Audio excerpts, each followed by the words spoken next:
जंगल की शांत दुनिया अचानक खून खराबे से भर गई थी। हर जंगल में युद्ध छिड़ चुका था। कहीं गोलियों की आवाजें, कहीं बम और ग्रेनेड फट रहे थे। ये कोई साधारण झगड़ा नहीं था, बल्कि चींटियों और हाथियों के बीच विश्वव्यापी पशु युद्ध बन चुका था। युद्ध की शुरुआत हाथियों का मानना था कि वे सबसे ताकतवर हैं, इसलिए जंगल में उनका ही राज होना चाहिए। दूसरी तरफ चींटियां भले ही आकार में छोटी थीं, लेकिन उनकी संख्या लाखों में थी और उनमें एकता और अनुशासन था। चींटियों ने घोषणा कर दी, अब जंगल में राज ताकतवर का नहीं, बल्कि मेहनती और एकजुट प्राणियों का होगा। टाइगर की चिंता। इस युद्ध को देख जंगल का राजा बाघ बहुत चिंतित था। वह एक चट्टान पर बैठकर दूरबीन लगाकर देख रहा था। हर पेड़ पर स्नाइपर्स तैनात, जमीन में माइंस, आसमान में ड्रोन जैसे पक्षी। बाघ गुस्से से दहाड़ा, ये क्या हो गया है जंगल का? हर कोने में हथियार। क्या ये जानवरों का युग है या युद्ध का दानवकाल? युद्ध का मैदान, हाथियों के पास बड़े बड़े टैंकनुमा शरीर, उनकी सूंड से निकलते पानी के बम और जमीन हिलाने वाली चाल थी। चींटियों ने सुरंग बनाकर अंडरग्राउंड मिसाइल सिस्टम तैयार किया। हर चींटी अपने सिर पर छोटा ग्रेनेड बांधकर हमले के लिए तैयार थी।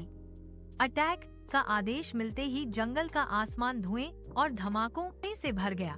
शक्ति बनाम संख्या एक। हाथी चींटी की सेना पर दौड़ा तो हजारों चींटियां उसके पैरों पर चढ़ गईं। हाथियों ने तोप चलाई, पर चींटियों ने हवा में ही उसे विस्फोट कर दिया। चींटियों ने ट्रांसमीटर लगाकर हाथियों की आवाजाही देख ली।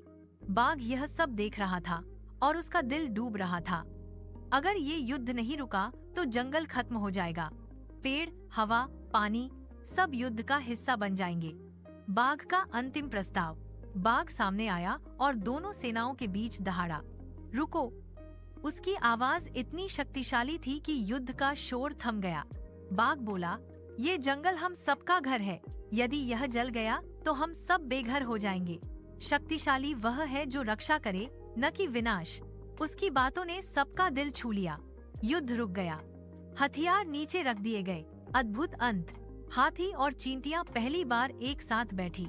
उन्होंने तय किया कि हाथी जंगल की रक्षा करेंगे, चींटियां भूमिगत सुरंग बनाकर पानी का संरक्षण करेंगी।